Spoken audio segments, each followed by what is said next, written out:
Hello viewers, മേരാ പ്രിയ ദർശകോ, എൻ്റെ പ്രിയ കാഴ്ചക്കാരെ, എൻ നൻപർകളെ, മേരെ സാഥി. Today I am giving you parts of speech. It's very important in speaking. Not only in speaking, but we write something, anything. It should be important. Okay?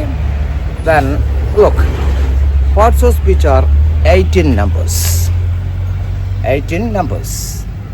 Aat tarak or atom wala parts of speech Hindi अंग्रेजी में उपयोग करता है.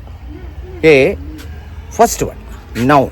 മലയാളത്തിൽ നാമം എന്നൊക്കെ പറയാം. അതായത് 8 തരം പാർട്സ് ഓഫ് സ്പീച്ചുകളാണ് ഇംഗ്ലീഷ് ഭാഷയിൽ ഉപയോഗിക്കുന്നത്. ഒന്നാമത്തെ നൗൺ, അതായത് നാമം എന്ന് പറയും. ഹിന്ദി മേ ഓൾസോ നാം. First one. Second one noun, then pronoun. Pronoun സർവനാം, ഹിന്ദി മേ സർവനാമം, Malayalam. Third one adjective. Adjective means നാമവിശേഷൻ. മലയാളത്തിൽ നാമവിശേഷണം എന്നൊക്കെ പറയും. നാമത്തിനെ വിശേഷിപ്പിക്കുവാനാണ് അഡ്ജക്റ്റീവ് ഉപയോഗിക്കുന്നത്.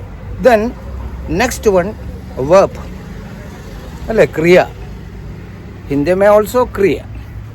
Then adverb.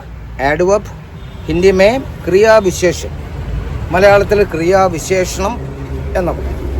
അപ്പോൾ ഒന്നുകൂടി നിങ്ങളെ അത് റിവൈസ് ചെയ്ത് ഒന്നുകൂടി ഓർമ്മിപ്പിക്കാം. Noun, pronoun, adjective, verb, adverb. Okay. Then next one, it's very important, preposition.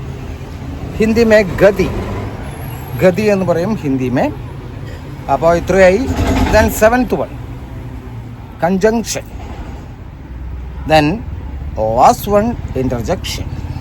അപ്പോൾ ഇത്രയും 8 തരം പാർട്സ് ഓഫ് സ്പീച്ചുകളാണ് ഇംഗ്ലീഷ് ഭാഷയിൽ ഉപയോഗിക്കുന്നത്. അപ്പോൾ ഇതിൻ്റെ പ്രാധാന്യം എന്ന് പറഞ്ഞാൽ വളരെയധികം പ്രാധാന്യമുള്ളതാണ് ഇവ. ഇങ്ങനെ പറയാനും കാരണം ഞാൻ നേരത്തെ പറഞ്ഞു, ഐ ടോൾ യു ബിഫോർ, ഇത് നമുക്ക് സംസാരത്തിൽ അതുപോലെ തന്നെ നമ്മൾ വല്ലതും എഴുതുകയാണെങ്കിൽ ഒക്കെ വളരെ വളരെ വളരെ ഇമ്പോർട്ടൻ്റ് ആണ്. അപ്പോൾ നിങ്ങൾ ഈ പ്രിപ്പോസിഷനൊക്കെ പഠിച്ചു വരുമ്പോൾ നിങ്ങൾക്ക് മനസ്സിലാവും. നമ്മൾ പ്രിപ്പോസിഷൻ ഇല്ലാതെ ഒരു സെൻറ്റൻസ് ഉപയോഗിക്കുകയാണെങ്കിൽ അതിൻ്റെ അർത്ഥം തന്നെ മാറിപ്പോകും. മനസ്സിലായില്ലേ? We get a different meaning for that sentence without we omit the preposition. Okay. Then ഞാനത് നീട്ടുന്നില്ല, ഞാനിതിൻ്റെ കൂടുതലായി എക്സ്പ്ലെയിൻ ചെയ്യാം ഓരോന്നും എന്താണ്. Okay. Then see you in my long video, next video then I will explain it.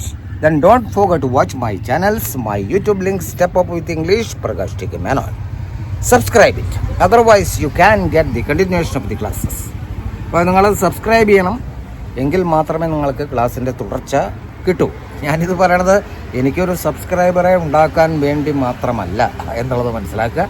Then Facebook, my link step up with English 108 108. It's following and share. Then Instagram, my link Prakash TK 7. It's also following and share. Okay, then see you in my next video.